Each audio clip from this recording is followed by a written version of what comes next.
Welcome back sa ating YouTube channel, ang channel na para sa inyo na makapag-share tayo ng ating kaalaman sa naging karanasan natin sa pagre-repair at pagdi-DIY. May pagawa sa atin na solar light. Ang kanyang brand naman, Philips, 500 watts. Naka IP67 siya. Ang ibig sabihin, water resist siya. Pwede siya pang outdoor.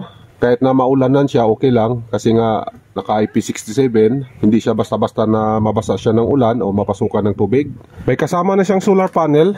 Ang kanyang magiging charger para sa kanyang battery. Ganun lang siya kalaki. Tingnan natin yung kanyang specs dito sa likuran. May label siya dito. Yan yung kanyang label, 8 watts. Tapos yung kanyang charging naman nasa 6 volt. At saka yung iba pang parameters niya, yan. Ang sabi ng may-ari, ang problema daw nito ayaw mag-charge at saka hindi na rin umiilaw. Maski gamitan niya ng remote, wala nang response, kundi ganito na lang talaga siya. Bali, yun ang naging problema nito. Check natin yung kanyang solar panel kung may charging voltage pa siya. Ayan o, natanggal na, tinanggal ng may-ari, ganito na siya dumating dito. Ayan yung kanyang wire. Kuha lang tayo ng multimeter, sukatan natin. Iset lang natin sa DC mode. Ayan, naka DC mode na yan. Sukatan natin kung may output na lumalabas dito papuntang battery. Yan, may reading tayo na 3.8. Ang nakalagay doon sa kanyang charging voltage, umaabot siya ng 6 volt. Kaya naging ganito ang kanyang supply kasi nga hindi natin nabilad sa araw. Pero goods na rin yan, basta may reading tayo na nasukat. Ibig sabihin okay yung kanyang solar panel. So ang next na gagawin natin, i-check natin yung mismong ilaw niya. Tabi lang natin itong kanyang solar panel dahil okay naman. May nakita lang ako na problema sa kanyang wiring. Tingnan natin dito sa likuran. Ayan o, naputol siguro yan. Ang ginawa ng may-ari, dinugtong. Kaya lang hindi niya nilagyan ng electrical tape. Kaya ang nangyari, nagdikit yung dalawa, yung positive at saka negative. So yan, pagka ganyan kasi shorted na yan, yung ating charging hindi talaga makakapasok kasi shorted. So ang gawin natin, bubuksan natin itong mismong ilaw para ayusin natin yung wiring niya. Ang pagbukas nito, hindi natin siya mabubuksan dito sa likuran kasi walang tornilyo. Yan no, wala tayong makita na tornilyo dyan na pwede natin buksan yung kanyang likuran. Ang gawin natin, dito tayo magbubukas sa unahan, dito sa harapan niya. Tatanggalin natin yung kanyang salamin. Yan no, tanggalin natin yung salamin niya para mabuksan natin, ma-check natin yung kanyang loob. Hindi ko na pinakita ang video sa pagbukas kasi napakahirap niya buksan. Bali, ang ginawa ko lang na proseso kung paano ko siya nabuksan, kumuha lang ako ng gasolina doon mismo sa motor ko. Ayun, kumuha tayo ng kaunti. Tapos ang ginawa natin, nilagyan natin ng gasolina dito sa gilid niya. Napasukan siya ng gasolina para lumambot yung kanyang dikit o yung kanyang adhesive. Nung malagyan na natin siya ng gasolina, ito yung ginamit natin para matanggal yung salamin. So natanggal ko na. Bali, yun ang ginawa ko na proseso. Saka dito sa loob, yan yung kanyang dikit oh. Hindi ko lang sure kung anong ginamit na adhesive dito. Parang sa tingin ko silicone yata. Nilagyan nila ng silicone, yung kagaya dun sa pandikit sa cellphone na glow. Yun yata ang nilagay dito. So yan, nabuksan na natin. Yan yung kanyang pinakaloob. Ito naman yung kanyang reflector. Alisin lang natin, wala namang tornilyo. Yan. Tsaka yan yung pinakaloob niya na. Yan yung kanyang ilaw. At saka mayroon siyang isang battery. Ang ginamit na battery, yan, may nakalagay na 32650 type na battery ang ginamit. Isang piraso lang. So ang gawin natin, i-check lang natin yung battery natin. Ito yung sa solar natin na wire oh. Yan, solar wire. Ito naman yung wire ng battery natin. So ang gawin natin, sukatan natin yung terminal ng battery kung may laman pa ba yung battery niya. Kuha lang tayo ng multimeter. Set lang ulit natin. Ayan, naka DC volt na pala yan. Sukatan natin yung mismong battery niya, yung terminal ng battery. Yung ating panukat, yung kulay pula, yun yung kanyang positive. Ilalagay natin yung ating panukat dito sa kulay pula din, sa positive side niya. Yan. Pagkatapos yung isa, ito naman yung kulay black niya. May nakalagay naman na pangalan dyan, no? Battery minus at saka battery plus. Yung battery minus natin, dito natin ilalagay yung ating itim na panukat o negative. Sukatan natin. Yan, wala tayong reading. 0.5. Ibig sabihin, kahit 1 volt, wala tayong reading. So, ang gawin natin, tatanggalin natin mismo ang battery. Susukatan natin ulit. Tanggalin ko lang muna. Sukatan natin yung kanyang battery. Set lang natin sa DC volt ulit.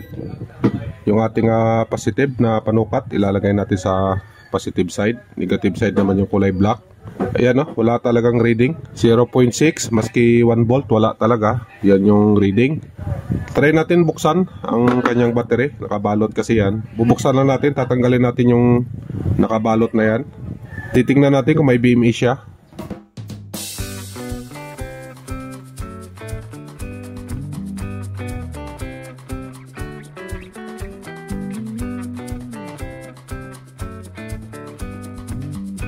Ayan, wala tayong makitang BMS. Yung dalawang wire na nakakabit sa kanya, nakadirect na talaga sa mismong battery.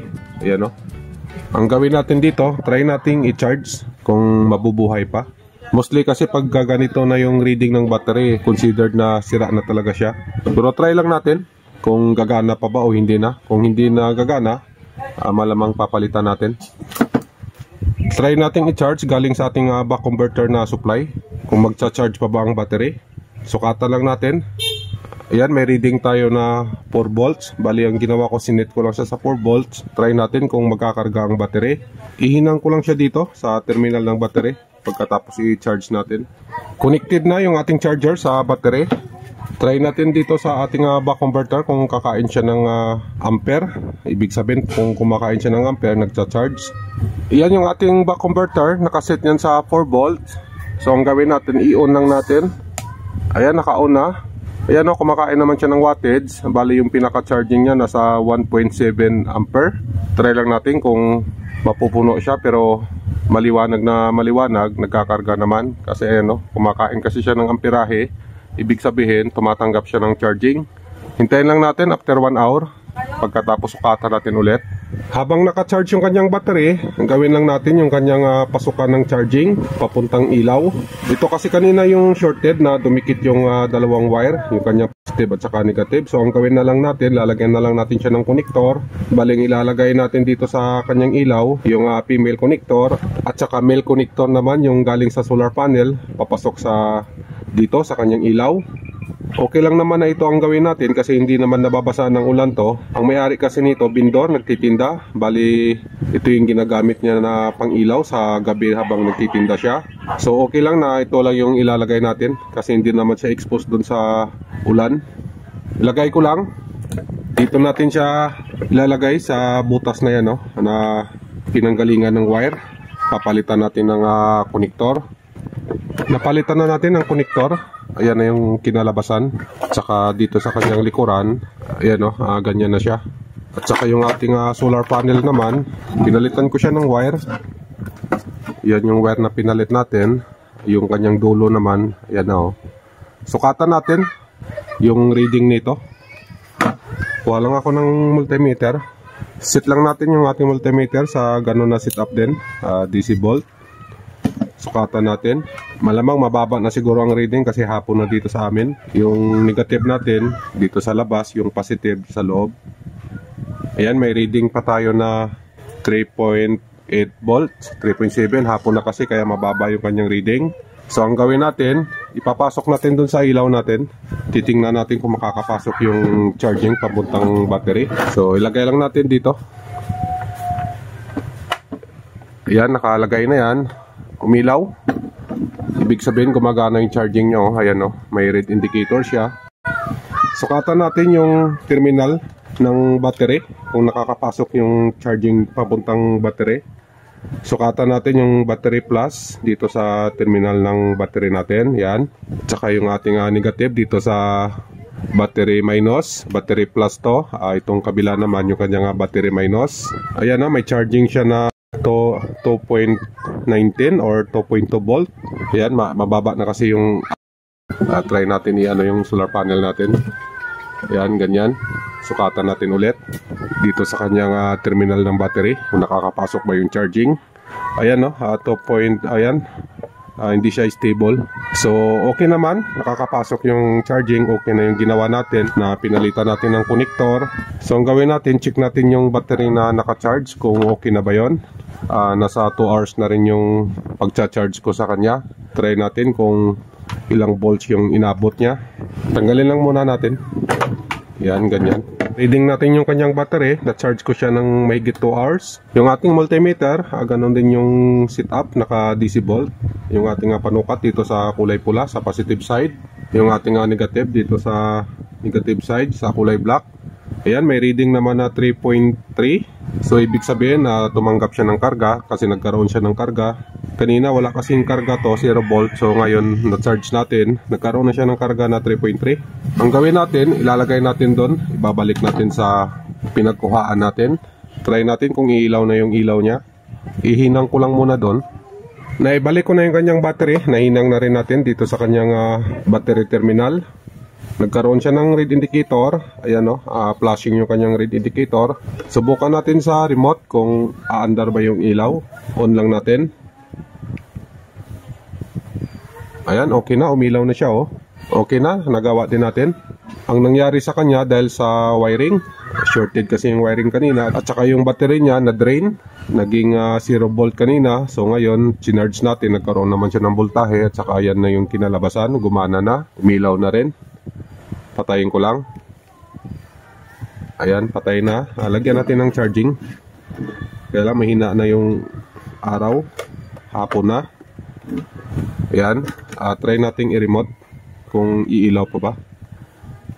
Ayan okay naman. Control naman siya ng remote, so walang problema dito sa kanyang pinaka-control board. Normal naman yung operation niya. Patayin ko lang. Ayan, bunutin natin.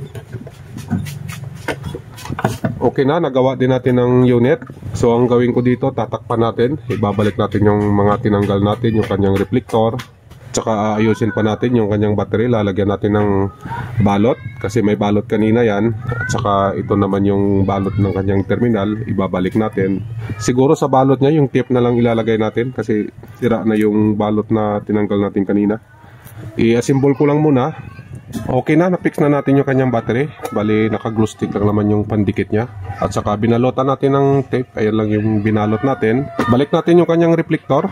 Pwede na natin i-assemble kasi okay na. Nagawa din natin ng unit na to. Ayan, ganyan lang naman. Wala naman siyang tornilyo. Pag naibalik natin yung reflector, ang kasunod nito yung kanyang takip na, yung salamin. Pero bago natin ibalik yung kanyang salamin, lalagyan natin siya ng adhesive. Ito yung gagamitin natin, silicone. Paikot lang natin dito sa kanyang pinag-alisan natin ng salamin para dumikit yung takip niya.